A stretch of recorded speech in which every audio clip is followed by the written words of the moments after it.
Bonjour à tous, bonjour à toutes. Je suis Louise Lespard du podcast La Clé des Champs, le podcast qui donne la parole aux agriculteurs. Aujourd'hui, j'ai le grand plaisir de me rendre à La Roche-sur-Yon sur le salon de Tech Élevage que je ne peux que vous recommander. J'y ai rencontré Joël Limousin, agriculteur en Vendée. En plus du développement de son exploitation familiale, ce passionné a consacré une grande partie de sa carrière à défendre les intérêts des agriculteurs au sein des syndicats d'exploitants agricoles. Après un engagement chez les jeunes agriculteurs en tant que président cantonal, Joël a ensuite gravi tous les échelons. Président de la FDSEA Vendée pendant 17 ans, il a ensuite présidé la FRSEA Pays de la Loire avant de prendre des responsabilités au niveau national. Il a ainsi été jusqu'à occuper le poste de vice-président de la FNSEA. En plus de ce parcours syndical, Joël a été président de la Chambre d'agriculture de Vendée. On a bien entendu dans cet épisode parler du rôle des syndicats, mais j'ai aussi profité d'avoir Joël au micro pour échanger avec lui sur les élections des chambres d'agriculture qui sont actuellement en cours en ce mois de janvier 2025. Souvent discrètes pour le grand public, ces élections jouent pourtant un rôle important dans l'organisation du monde agricole. Elles ont lieu tous les 6 ans et sont bien plus qu'une formalité administrative. Ces élections reflètent les dynamiques syndicales, les préoccupations des agriculteurs et les orientations des politiques professionnelles à venir dans le secteur. Allez, je vous laisse en compagnie de Joël pour qu'il nous aide à comprendre tout ça. Bonne écoute!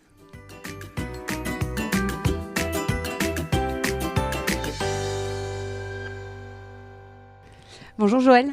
Bonjour Louise. Merci beaucoup pour ton temps en ce salon de Tech Élevage. Pour démarrer, est-ce que tu pourrais te présenter et nous expliquer où c'est qu'on se trouve actuellement ? Alors ici, on est sur le site des Oudéries à La Roche-sur-Yon, sur le salon Tech Élevage, qui est à sa 12e édition aujourd'hui et qui a été lancé par une initiative de Hervé Pillot en particulier, où j'étais président de la Chambre d'agriculture à l'époque et qui avait l'ambition de pouvoir rassembler l'ensemble des productions et surtout sur les nouvelles technologies, l'innovation, etc. Et aujourd'hui, on s'aperçoit que c'est un rendez-vous prisé par tous les agriculteurs de la région des Pays de la Loire et ça s'étend et donc on en est fort heureux. Oui, très beau salon. Et alors toi, qui es-tu ?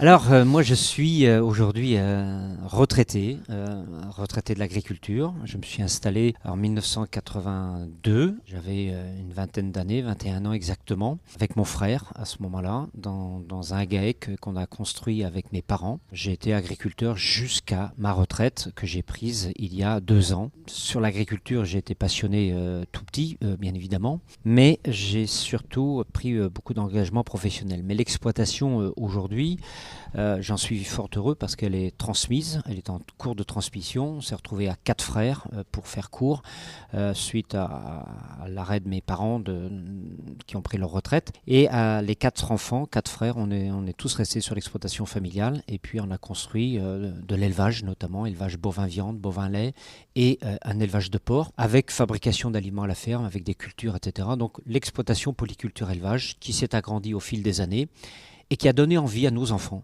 de pouvoir s'installer. Et maintenant, l'exploitation est en train de se transmettre avec notamment mes 2 fils. Ma fille fait un autre métier. Et puis des neveux qui sont aussi intéressés. Donc pour moi, c'est une grande joie de pouvoir transmettre une exploitation agricole. Je ne pensais pas que c'est quelque chose qui m'arriverait un jour parce que je me revois toujours au moment de mon installation. Et puis mes parents qui nous ont transmis le savoir, qui nous ont transmis l'envie d'être agriculteur, nourrir les gens, etc. C'est tout ça qui me guidait, en sachant qu'on avait eu une installation très compliquée. Les banques, à l'époque, ne voulaient pas nous financer, on avait un projet trop ambitieux. Et donc, toute l'exploitation a été hypothéquée pour qu'on puisse faire nos preuves, parce qu'on avait un atelier de 84 truies dans notre projet, et alors que la banque voulait se limiter qu'à 42. Ah ouais, on n'était pas du tout sur les mêmes volumes qu'aujourd'hui. Donc l'exploitation aujourd'hui est avec 300 truies, mais c'est pour dire que cette situation a fait que ça a été très compliqué et j'ai eu rapidement besoin du syndicalisme en particulier pour m'accompagner dans mon installation. Et ce qui a fait que mon installation s'est conjuguée avec mon engagement professionnel.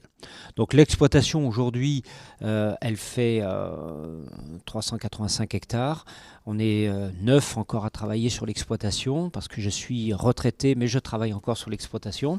Ça me fait du bien et j'en ai envie et ils ont besoin de moi aussi, donc j'en suis fort heureux. Donc ça va de 25 ans jusqu'à 63 ans, donc c'est un plaisir d'avoir toutes les générations, avec toutes les productions qui sont le lait avec 1,5 million de litres de lait produits sur l'exploitation, 40 vaches charolaises et un atelier de 300 truies naisseurs-engraisseurs, et puis toutes les cultures, blé, maïs, orge, triticale, sorgho pour nourrir et tous les bovins et tous les porcs. Donc ça, c'est la situation d'aujourd'hui, une exploitation qui a évolué dans le temps assez fortement, avec de l'irrigation, avec ce qu'on appelle des retenues collinaires.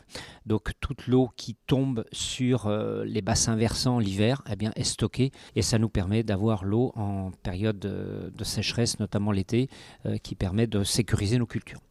Donc voilà un peu sur l'exploitation. Moi, à titre personnel, donc, je suis marié, on a eu 3 enfants avec Catherine. Catherine a été assistante dentaire, donc en dehors de l'agriculture, mais qui suivait de très près l'exploitation agricole. Oui, et qui a épousé aussi quelqu'un qui s'engageait dans le syndicalisme. Et pour l'anecdote, elle m'avait dit, mais je veux bien que tu sois engagé au niveau des jeunes agriculteurs, au niveau du canton, mais tu t'arrêteras là. Oui, oui. Et donc, j'ai eu du mal à l'écouter parce que très rapidement, mon engagement professionnel s'est développé au fil des années, quoi. Et alors, ça a été quoi le déclic pour toi de devenir agriculteur ?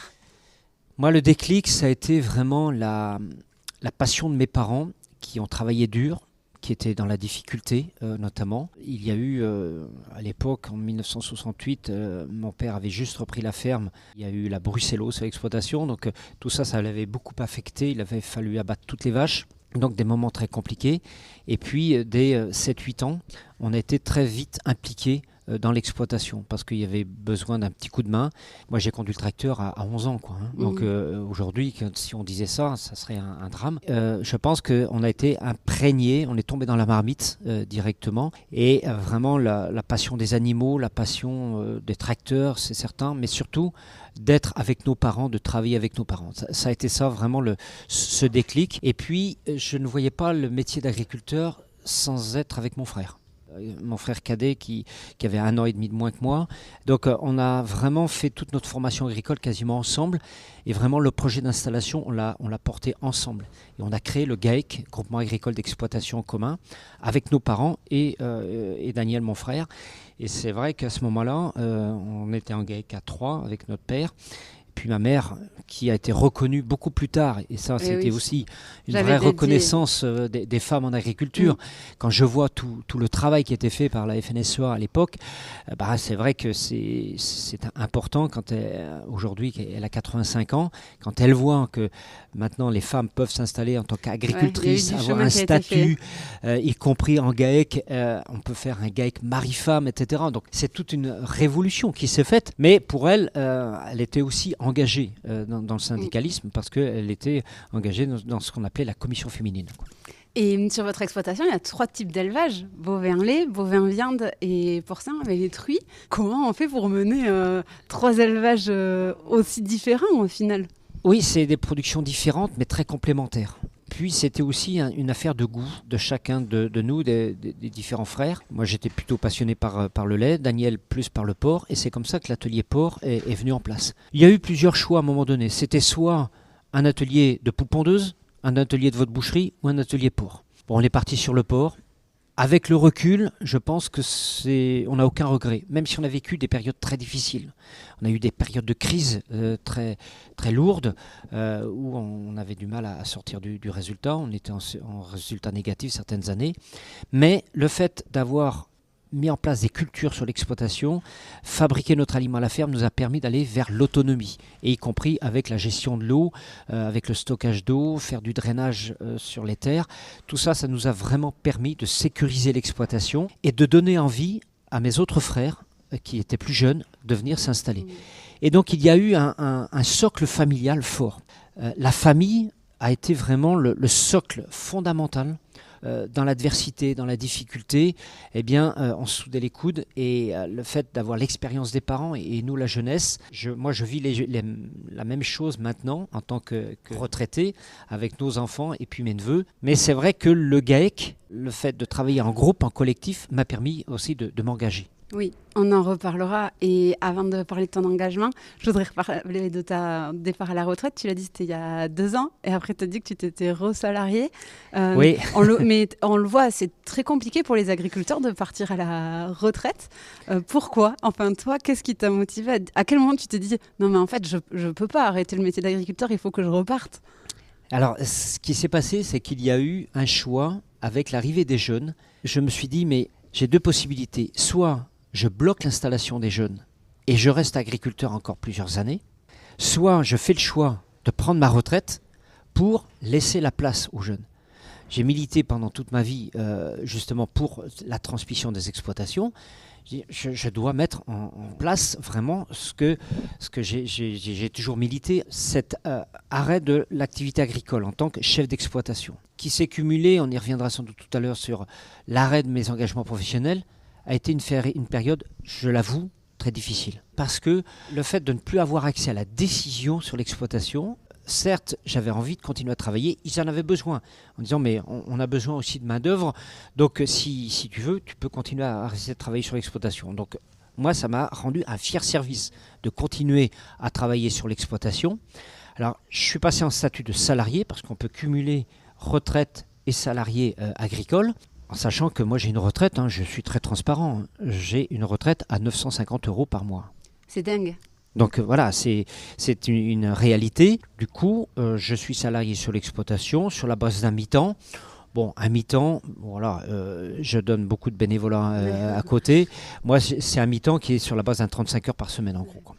Je serais curieuse de savoir la part de l'agriculture française qui tient grâce aux retraités.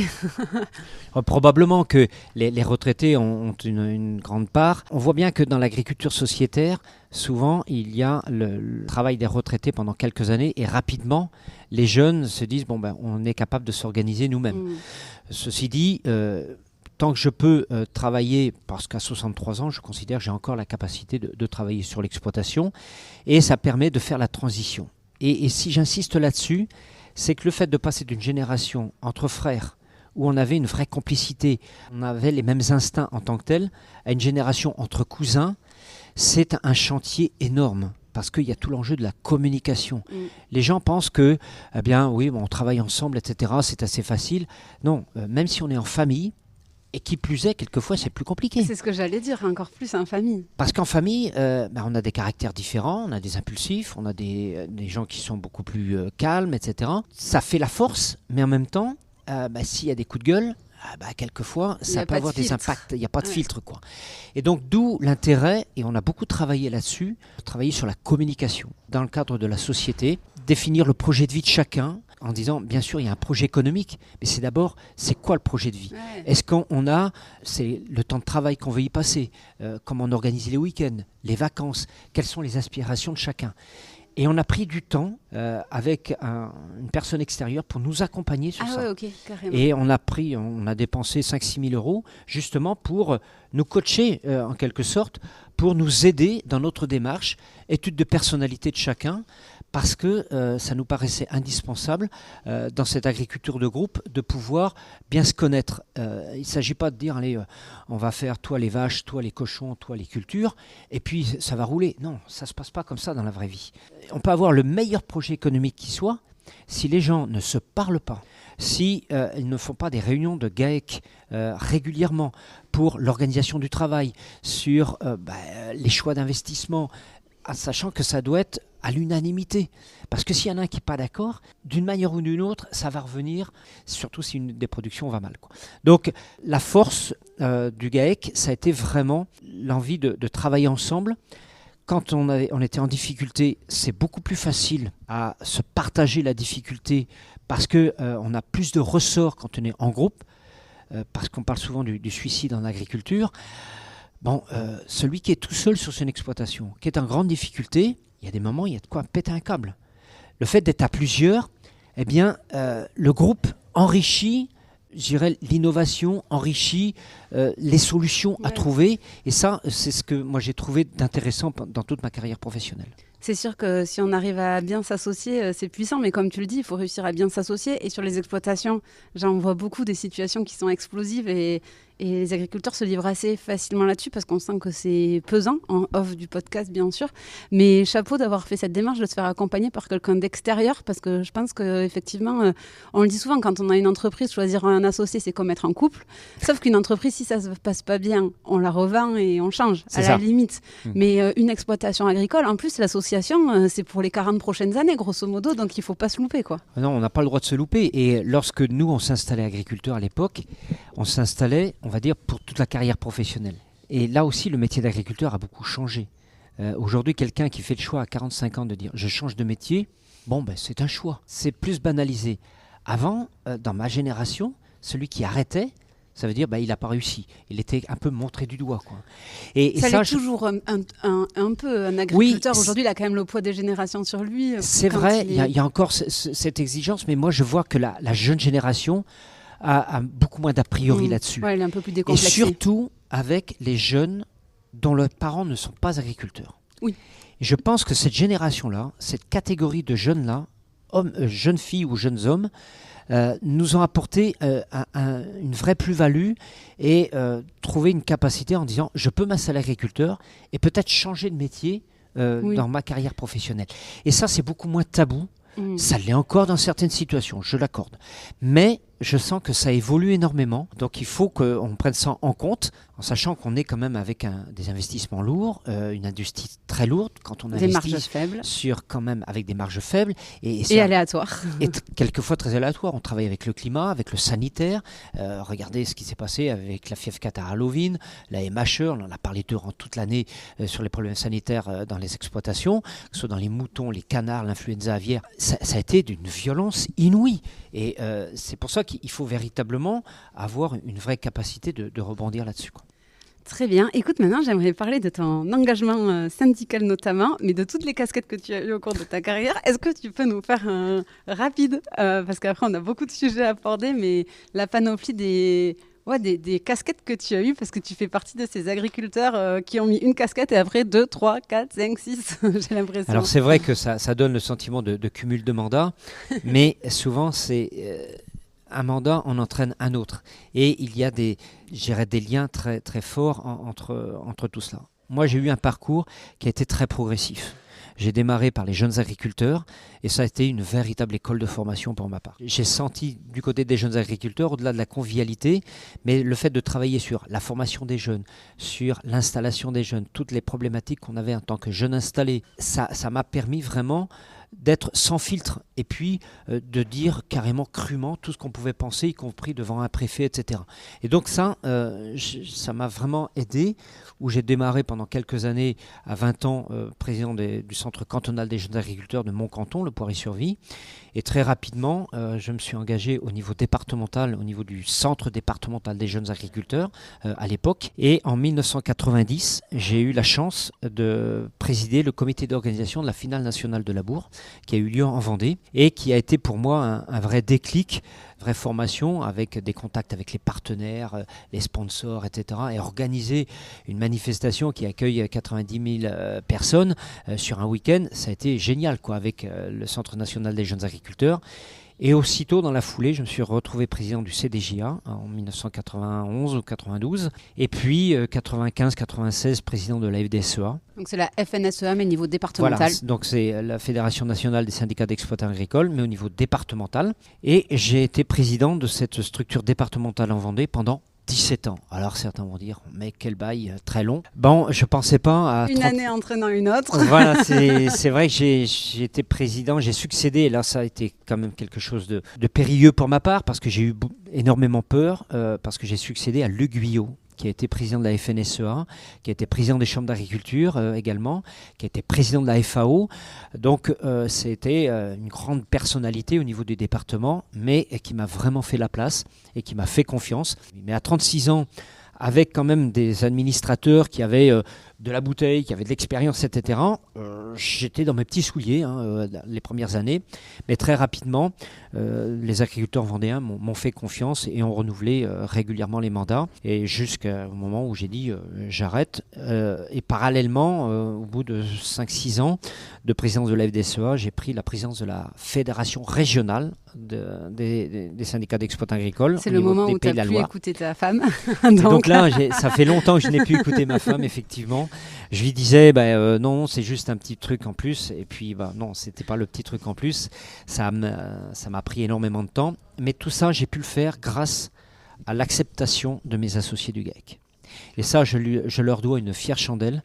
Je n'aurais jamais pu m'engager à ce niveau-là, départemental, régional, même au niveau des jeunes agriculteurs, si ils n'avaient pas accepté. Donc on s'est organisé avec un salarié qui travaillait sur l'exploitation pour me remplacer. Et donc après la FRSEA, il y a eu le lien avec la FNSEA. L'engagement au conseil d'administration de la FNSEA m'a amené assez rapidement pour prendre des dossiers tels que les risques climatiques et les risques sanitaires. Et très rapidement, j'ai été mandaté, notamment par Xavier Belin, qui nous a quittés malheureusement, qui était président de la FNSEA à l'époque, qui m'a dit « mais ça serait bien que tu puisses prendre le dossier sanitaire et le dossier climatique ». On était dans les débuts où il y avait quand même déjà des problèmes climatiques et on avait beaucoup de débats sur l'assurance climatique. Et donc on a mis ça en place et parallèlement, il y avait avec le dossier sanitaire une réflexion sur la mise en place d'un fonds de mutualisation sanitaire et environnementale. Et ce fonds de mutualisation sanitaire, le principe général, c'était mettre en place une cotisation rendue obligatoire de tous les agriculteurs, toute production confondue, qui permettait d'activer des fonds européens et des fonds nationaux. Et donc ce fonds a été mis en place maintenant il y a 10 ans, et à l'origine effectivement grâce à tout le staff de la FNSEA pour créer ce dispositif avec la représentation de tous les syndicats agricoles qui siègent au sein de ce fonds de mutualisation sanitaire et qui nous a permis de faire face à un certain nombre de crises sanitaires telles que l'influenza aviaire et plein d'autres, des problèmes de botulisme dans des exploitations, des problèmes sur des végétaux, etc. Et ça m'a pris énormément de temps.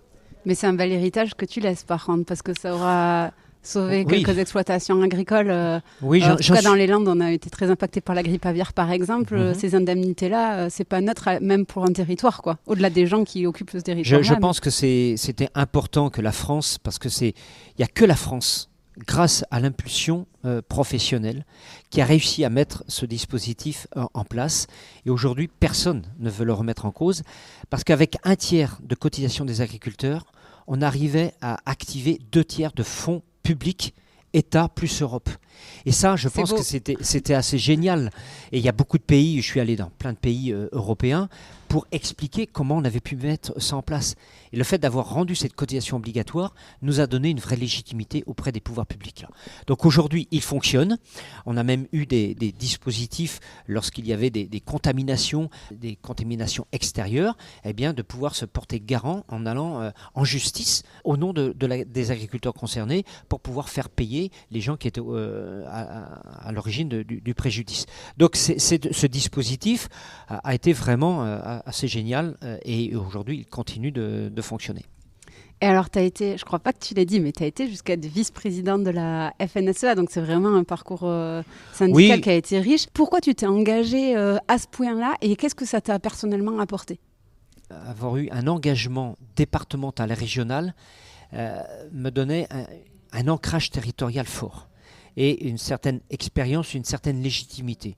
Je pense que c'est ça qui fait la force des responsables nationaux, de ne pas être déconnectés du terrain.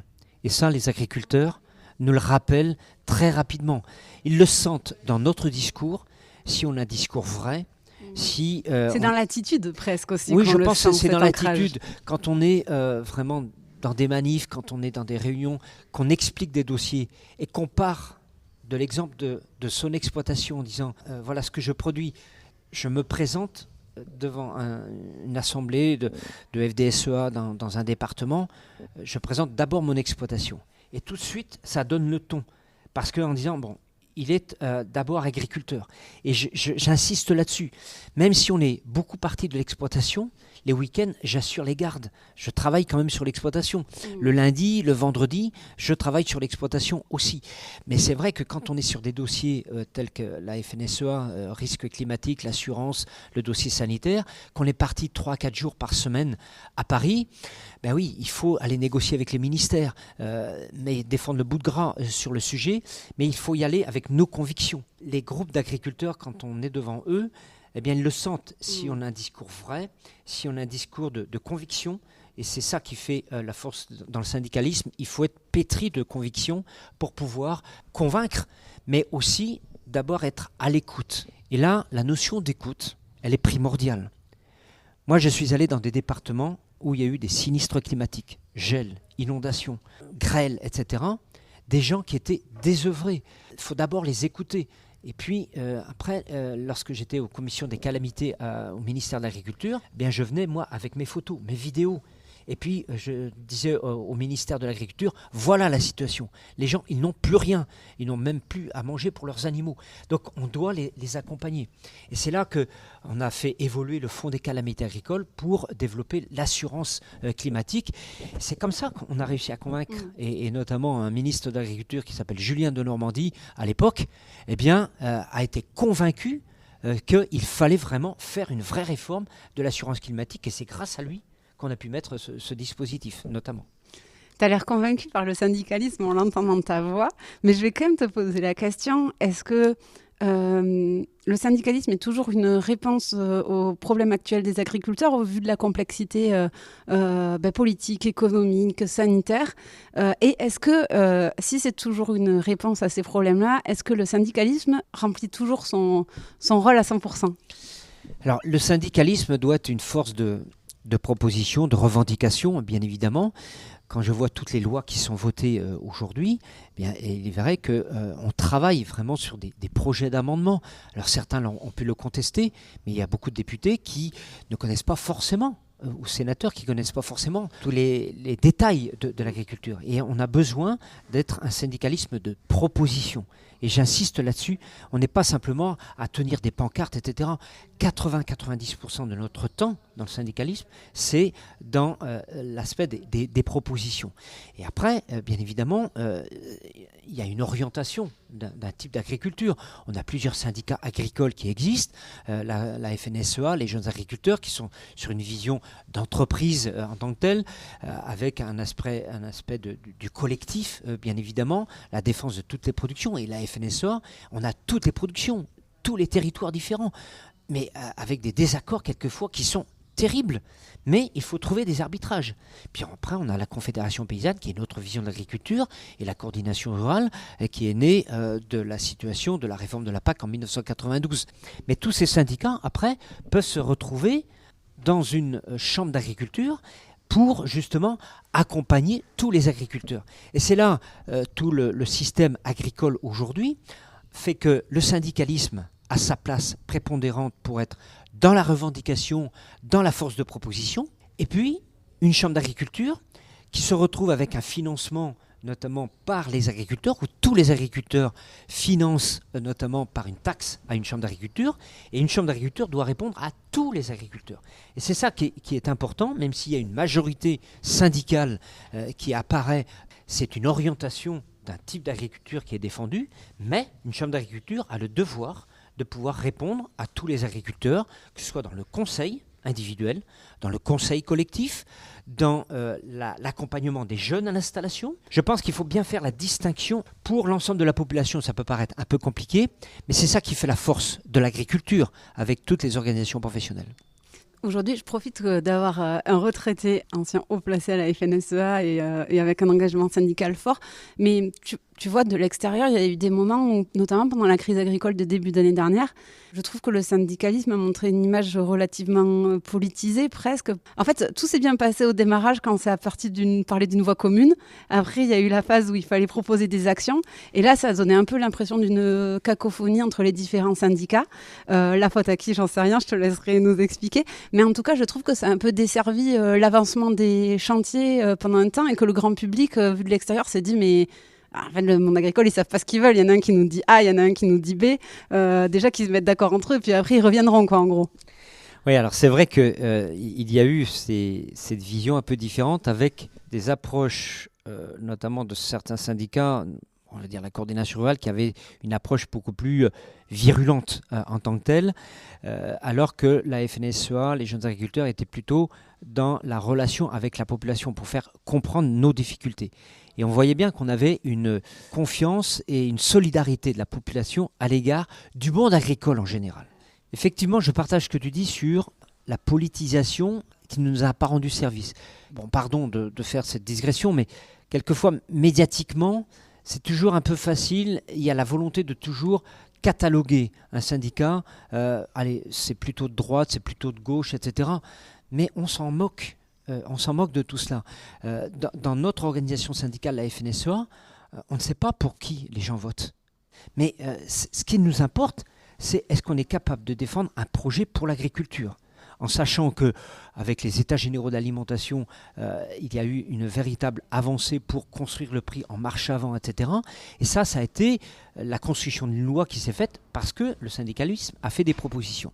Mais il est vrai que l'hiver dernier, ça a plutôt bien démarré et la sortie de la manifestation a été un peu compliquée parce que les ministres ou le monde politique a joué un petit peu avec ça. Et quelquefois, on est tombé dans le piège, nous, les organisations syndicales, de tel ou tel parti politique.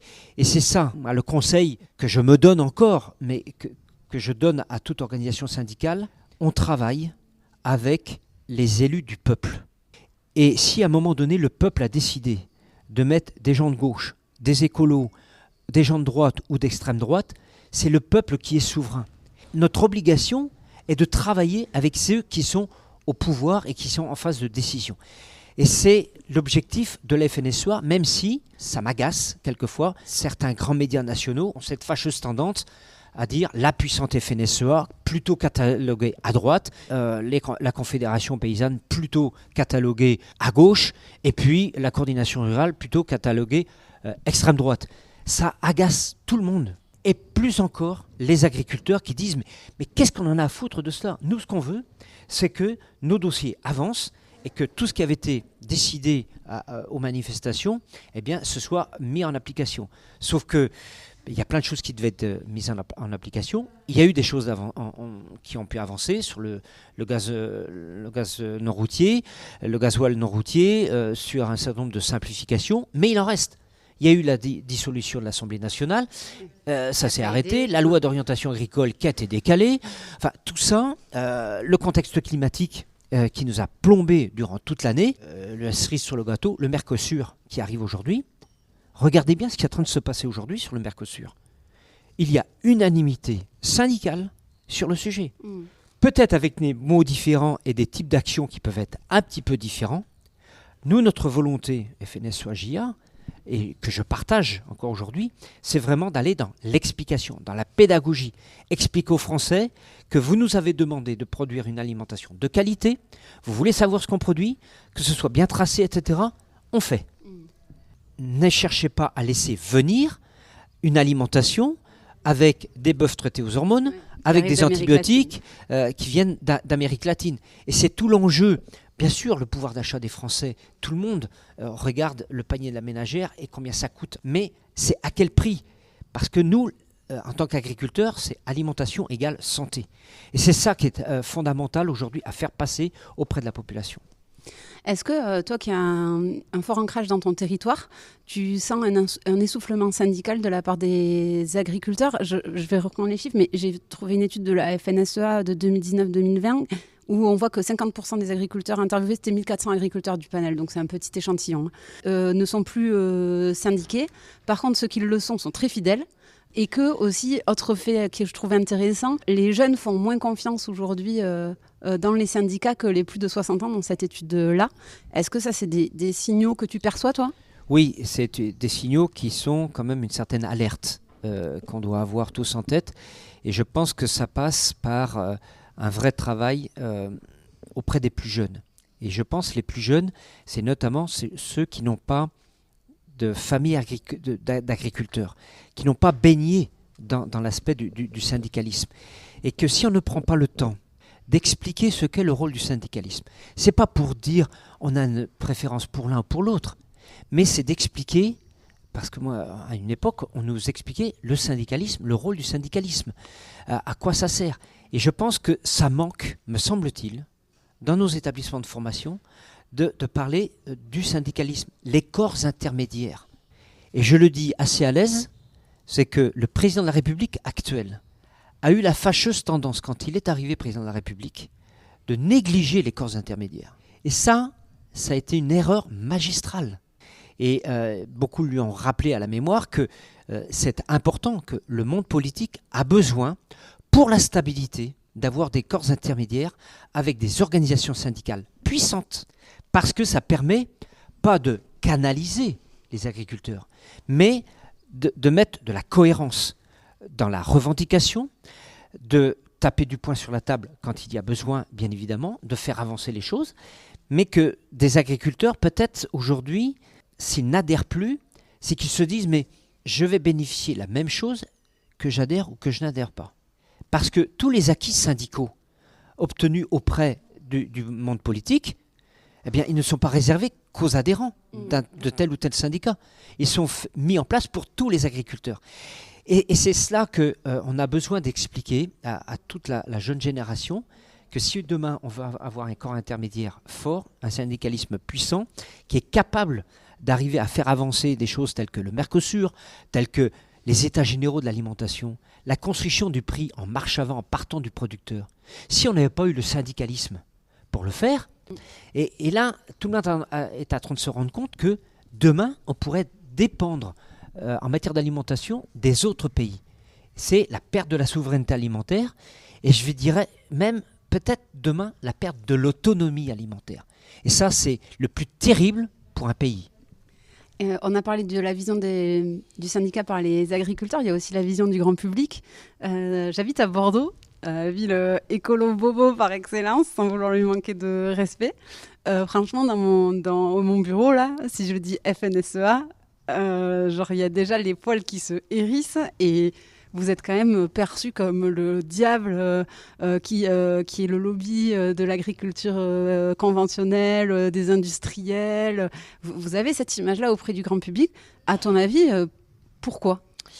Oui, je pense que c'est une affaire qui date depuis très longtemps sur l'aspect agro-business. En plus, on a focalisé sur des personnalités, notamment des présidents de la FNSEA, que ce soit Xavier Belin quand il est arrivé président de la FNSEA. Ça a marqué un vrai coup fort auprès de la population, auprès de l'opinion publique, même dans les rangs des agriculteurs. Parce que depuis tout temps, pour l'équilibre des territoires et des productions, c'était souvent un éleveur qui était président de la FNSEA. Le monde de l'élevage, c'est là qu'il y a le plus de population agricole et qui amenait à avoir beaucoup de gens qui se fédéraient derrière. Aujourd'hui, on a beaucoup d'adhérents qui sont en montagne, qui sont adhérents de la FDSEA, de la FNSEA, et qui sont sur des petites exploitations. Et c'est ça toute la difficulté de communication, et je pense qu'on a beaucoup manqué dans l'explication ce que sont les adhérents de la FNSEA, avec toute la diversité des territoires et des productions. On a du mal à s'en défaire, c'est certain. Maintenant, je pense que les jeunes agriculteurs ont une image beaucoup plus positive sur le sujet, parce qu'ils ont une approche plutôt sur l'aspect de la communication. Et quand je vois les sondages qui sont faits aujourd'hui, malgré tout, la population aime ces agriculteurs. Oui, ça, Après, sur le dossier qui a quand même fait mal, c'est le dossier de l'eau, par exemple. Le dossier de l'eau a mis en exergue quand même des oppositions fortes en disant la FNSEA est pour le stockage de l'eau, pour faire plus de maïs, pour exporter. Quelquefois colporté par certains écologistes, y compris sur nos systèmes de stockage d'eau, qui l'ont été quelquefois complètement défigurés en matière d'explication, et on n'a pas dit la vérité. J'espère qu'on va s'en sortir à un moment donné. Le mieux, c'est souvent de faire venir la population qui ne sait rien dans nos exploitations. Et ça, on a peut-être du mal à le faire. Moi, je le fais assez régulièrement. Je vous avoue que ça change complètement l'image. Ouais, y compris, moi, quand on a fait une porcherie, on a fait venir toute la population de la commune qui était dans le lotissement à côté pour voir ce qu'était une porcherie. Du jour au lendemain, ça a changé le visage. Ça, c'est sûr que ça change l'image de l'agriculture, mais je ne sais pas si ça change l'image de la FNSEA. Et je trouve ça drôle parce que tu vois, j'en parlais avec Jordi, donc qui est président de Tech Élevage. Je ne sais pas lequel de vos épisodes sortira avant ou après l'autre, mais lui, il est aux jeunes agriculteurs. Et donc, les jeunes agriculteurs, le prolongement des JA, globalement, c'est plutôt la FNSEA. Le parcours syndical veut ça. Les jeunes agriculteurs ont une image hyper positive. Et la FNSEA, pas du tout. Donc, je ne sais pas si la solution, c'est que vous changez de nom. Je ne sais pas s'il faut changer de nom. Ça ne changera pas forcément grand-chose. Après, c'est dans la communication. Je pense qu'Arnaud Rousseau, aujourd'hui, dans toutes les explications qu'il peut donner, il a une approche très légitime, y compris sur l'aspect de l'élevage. Et je trouve qu'aujourd'hui, même si on est attaqué bille en tête, je pense qu'il ne faut pas varier à partir du moment où on répond à l'enjeu, bien sûr, des agriculteurs pour la défense des agriculteurs, mais aussi de pouvoir se rapprocher de la population. Et je pense que c'est ce gros travail de relation. Regardez ce qui s'est passé avec le Tour de France. Le Tour de France, la FNSEA est dans la caravane du Tour de France. Eh bien, elle avait une image très positive. Eh bien, d'année en année, les agriculteurs sont fiers de porter le t-shirt FNSEA sur le Tour. Très bien. Et il y a un enjeu qui est important pour les syndicats, là. C'est janvier, c'est les élections des chambres d'agriculture qui sont tous les 6 ans. Les dernières étaient en 2019, la prochaine est en janvier 2025. D'abord, est-ce que tu peux nous expliquer le lien entre les syndicats et la chambre d'agriculture ? Alors, la chambre d'agriculture, aujourd'hui, c'est une chambre consulaire qui se retrouve avec tous les agriculteurs comme ressortissants. On a plusieurs collèges et la représentation, on va dire, syndicale se fait à partir du collège des chefs d'exploitation où là, il y a une élection qui permet de comptabiliser en quelque sorte par un vote de tous les agriculteurs qui votent pour tel ou tel syndicat et qui définit une majorité. Et c'est cette majorité qui va piloter cette chambre d'agriculture, en sachant qu'on a d'autres collèges tels que le collège des anciens exploitants, tels que le collège des coopératives, le collège des salariés de la production agricole, le collège des salariés des organisations professionnelles, et qui permet d'avoir une multitude de représentants, c'est 45 élus au sein d'une chambre d'agriculture départementale, et qui permet donc de pouvoir gérer notamment les liens avec les agriculteurs pour accompagner les agriculteurs, mais aussi d'être en relation avec les collectivités territoriales. Et ça, c'est fondamental.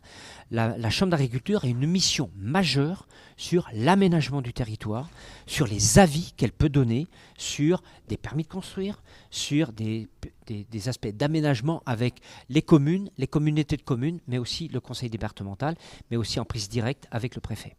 Oui, donc c'est intéressant, c'est que on va appeler ça le conseil d'administration des chambres d'agriculture, est composé des acteurs de l'ensemble des acteurs du monde agricole. J'ai vu qu'il y avait même un poste pour le crédit agricole, certains pour les coopératives, comme tu nous as dit.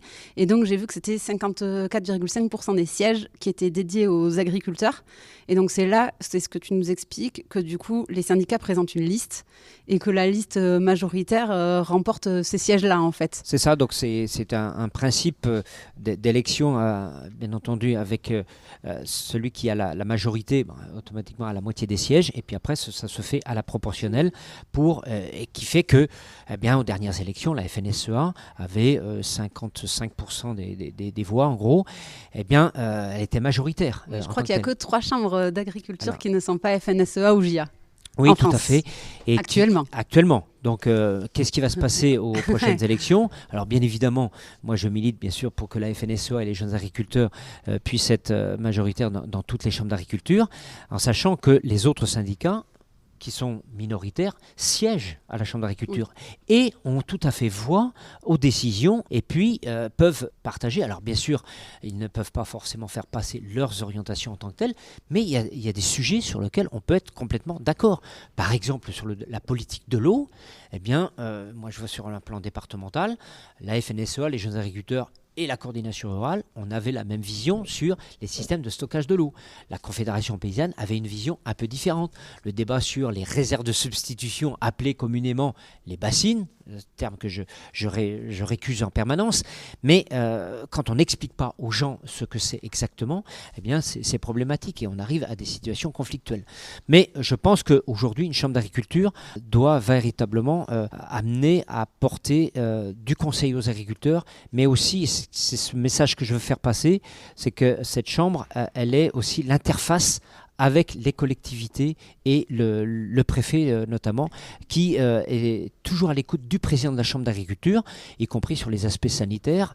Eh bien, le président de la Chambre d'agriculture est aux premières loges lorsqu'il y a des problématiques qui peuvent se poser. Ouais, d'où l'importance de ces élections, puisque donc c'est les agriculteurs qui votent pour une liste ou pour une autre. Et en gros, là, on est en train de se demander si la crise agricole n'a pas un peu bousculé le visage syndical. Et notamment, c'est la coordination, tu me dis si je me trompe, mais j'ai le sentiment que c'est plutôt la coordination rurale qui est en train de pointer le bout de son nez. Et donc, les élections... vont en partie livrer une vérité du paysage syndical. Alors c'est vrai qu'il se trouve qu'il y a une actualité Mercosur qui tombe à ce moment-là. Après, chacun fera la lecture qu'il souhaite, bien évidemment, et profiter d'un événement on va dire international pour pouvoir compter ses voix et puis faire le plus fort possible. Après, le système jusqu'au boutiste de certains, sans faire trop de confidences, moi j'ai vu quand même des gens de la coordination rurale de mon département tout à l'heure, je ne suis pas sûr qu'ils partagent complètement ce qui peut se passer dans le Lot-et-Garonne. Comme ça, les choses sont dites. Parce que la méthode radicale de casse, je ne suis pas sûr que même à l'intérieur de leur propre rang, ils partagent tout cela. Bon, nous, notre choix... Bien évidemment, on est bousculé par nos adhérents à la FNSEA et les jeunes agriculteurs parce que certains disent mais quand est-ce qu'on va obtenir quelque chose, etc. Il faut y aller par des méthodes plus fortes, mais les gens s'aperçoivent vite et notamment les jeunes générations en disant mais on est tellement minoritaire que de toute façon, c'est pas en allant casser qu'on va faire adhérer la population. Donc c'est d'abord d'aller expliquer. Même si on doit bloquer un peu les routes, même si on doit faire des barrages filtrants, etc., on a vu ça l'hiver dernier, ça s'est plutôt bien passé si on prend le temps d'expliquer aux gens et de leur donner un petit truc à manger ou quoi que ce soit, et puis faire ça dans la convivialité. Mais aujourd'hui, la volonté de la FNSEA n'était pas de bloquer, mais de faire des marquages, le bâchage par exemple des entrées de bourgs de communes qui a pu être fait ce début de semaine, c'est véritablement d'interpeller l'opinion en disant mais regardez ce qui est en train de se passer. Est-ce que vous voulez que votre alimentation soit véritablement de chez nous ou vienne d'ailleurs? Après, il y a un aspect d'élection, automatiquement, chacun sort ses arguments, quoi. Eh ben, on verra ce que ça donne. Bon, et dis-moi, pour clôturer cette interview, avec tous ces postes que tu as eu, plus une exploitation à gérer, c'est quoi ton secret pour gérer le stress? Mon secret, c'est le sport. Mon secret, c'est le sport et je pense que dans le sport, j'ai trouvé toute la capacité à pouvoir prendre le recul, l'aspect de l'écoute des autres, prendre vraiment cette capacité de zénitude par la course à pied. Et j'ai commencé, je faisais du football auparavant quand j'étais beaucoup plus jeune et après à 45 ans, je me suis mis à la course à pied sur des systèmes 5-10 km marathon et puis maintenant je suis parti sur des très longues distances, trail, ultra trail. Je viens de faire il y a un mois la diagonale des fous à l'île de la Réunion sur 175 km avec 10 500 mètres de dénivelé positif et autant négatif. Eh bien c'est une véritable introspection sur soi-même, quoi. Bien sûr il faut un peu de capacité physique pour le faire, ça j'en conviens, mais c'est aussi une capacité à pouvoir avoir du mental, cette capacité à se dire mais j'ai la chance d'être en bonne santé, je contribue à essayer de maintenir ma bonne santé, mais avec le mental, eh bien, on peut aller jusqu'au bout de ses rêves. Et c'est ça, moi, le véritable enjeu de se lancer des défis.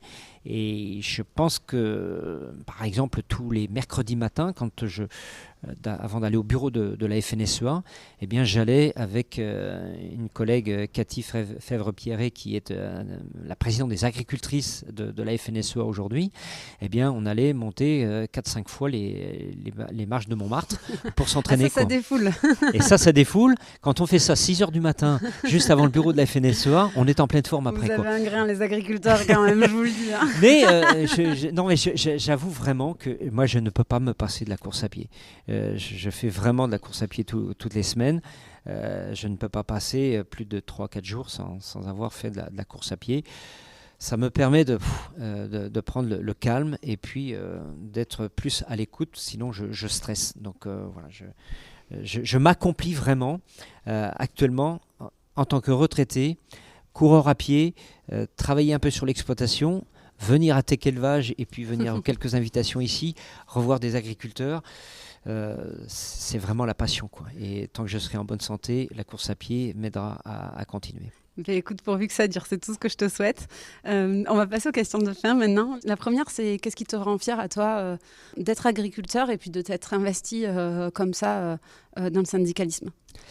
Ce qui me rend fier d'être agriculteur, c'est de contribuer à l'alimentation de qualité pour tous les concitoyens et de voir que nos produits sont achetés par des gens qui sont curieux de savoir d'où ça vient et comment ça a été produit. Deuxième fierté, c'est que tous nos territoires, s'ils sont entretenus, s'il y a des paysages, des terres cultivées, etc., eh bien c'est parce que nous, on y contribue. Partout où il n'y a plus d'agriculteurs, eh bien c'est la friche qui a pris le dessus et c'est des territoires qui se ferment. Et c'est des territoires qui n'accueilleront plus de touristes. Et ça, je pense que c'est quand même fondamental. Et puis, notre fierté, c'est de transmettre. Transmettre nos acquis, notre expérience. Nos parents nous ont transmis une exploitation qui était ce qu'elle était à l'époque. Je pense avoir contribué à l'améliorer avec mes frères. Et puis le fait de la transmettre à nos enfants qui ont une autre vision de l'agriculture, qui travaillent avec l'intelligence artificielle, qui travaillent avec les nouvelles technologies, tout en ayant la volonté d'aller avec l'agronomie. Moi, je suis vraiment heureux de voir mes enfants prendre du temps pour regarder le sol, la vie des sols, etc. Mais je dis, mais ce métier, il n'est pas perdu, quoi. Ça veut dire qu'on a réussi à transmettre ce savoir que si on fait telle culture dans telle parcelle, c'est parce que nos parents nous l'ont dit, attention ici, il y a des risques, etc. Et puis, travailler le sol différemment, travailler autrement, je pense que c'est ça qui est fondamental. Et qu'avec le changement climatique, ils vont avoir des sacrés défis et je pense qu'ils vont le réussir à condition bien évidemment que la recherche continue, l'innovation, et on est en plein avec le salon tel qu'on le vit aujourd'hui ici à Tech Élevage, mais aussi d'apprendre à s'écouter avec la population. Le territoire et l'enjeu de l'eau, c'est la source d'alimentation pour tout un chacun, pour un territoire. Et que ne rentrons pas dans les conflits stériles, que l'eau, elle appartient à tout le monde, elle n'est pas la propriété des agriculteurs, c'est certain, mais sans eau, il n'y a pas d'alimentation dans les assiettes. Ma deuxième question, c'est est-ce que tu aurais un truc pour nous pour étaler notre science au prochain repas entre amis? Dans un repas entre amis, c'est de dire les chambres d'agriculture vont avoir 100 ans. Donc ça peut être intéressant de montrer que sans une chambre d'agriculture qui est à l'écoute des populations, des territoires et de l'alimentation, c'est pas sûr que demain vous ayez la capacité d'avoir une gastronomie française aussi efficace. Oui, et puis 100 ans, ça montre l'ancienneté de l'organisation du monde agricole quand même. Vous étiez le fait d'avoir 100 ans, c'est un âge bien sûr de raison. Et puis c'est le fait que les chambres d'agriculture ont évolué avec le temps et qu'aujourd'hui une chambre d'agriculture ce n'est pas ringard. Elles innovent, qu'on a des jeunes qui viennent travailler dans nos chambres d'agriculture, des salariés qui sont vraiment dans l'approche de l'innovation et qui sont aussi sur l'approche du conseil. Et quand je vois tous ces jeunes qui sont en formation agricole, et je pense dans mon département où tous les établissements de formation sont remplis de jeunes, dont plus de la moitié, leurs parents ne sont pas agriculteurs, moi je me dis mais notre métier est attractif. Et donc il donne envie. Donc les jeunes ayez envie et c'est comme ça que demain notre population sera fière de ses agriculteurs. Magnifique mot de la fin. Dernière question, où c'est qu'on peut te contacter ou suivre l'actualité, ton actualité ou peut-être suivre l'actualité de ta FDSEA 85, si je ne me trompe pas, nous sommes dans le département 85. C'est vrai qu'aujourd'hui, les informations plus précises sur la FDSEA, c'est le site fdsea.fr et il y a également les chambres d'agriculture qui ont également un site qui est accessible au grand public. Super, merci beaucoup Joël pour ton temps et toutes tes explications, c'était un plaisir. À bientôt. Merci beaucoup, à bientôt.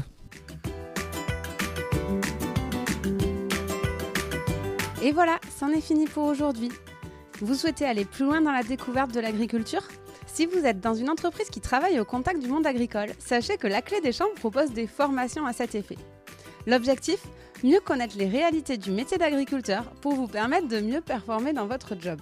Après avoir suivi un module e-learning où des experts reconnus vous expliquent les enjeux auxquels est confronté le monde agricole, vous partez passer une journée en immersion à la ferme avec vos collègues et maximum par groupe de 5 pour un véritable vie-ma-vie d'agriculteur. L'occasion de passer de la théorie à la pratique et de profiter d'un temps d'échange privilégié avec l'agriculteur qui vous reçoit. Plus d'informations et inscriptions sur www.laclédeschamps-podcast.fr. Et avant de partir, dernière chose, si le podcast vous plaît, n'hésitez pas à lui mettre une note 5 étoiles ou à en parler autour de vous. Ça m'aide énormément à faire connaître le podcast. Merci beaucoup et je vous dis à très vite.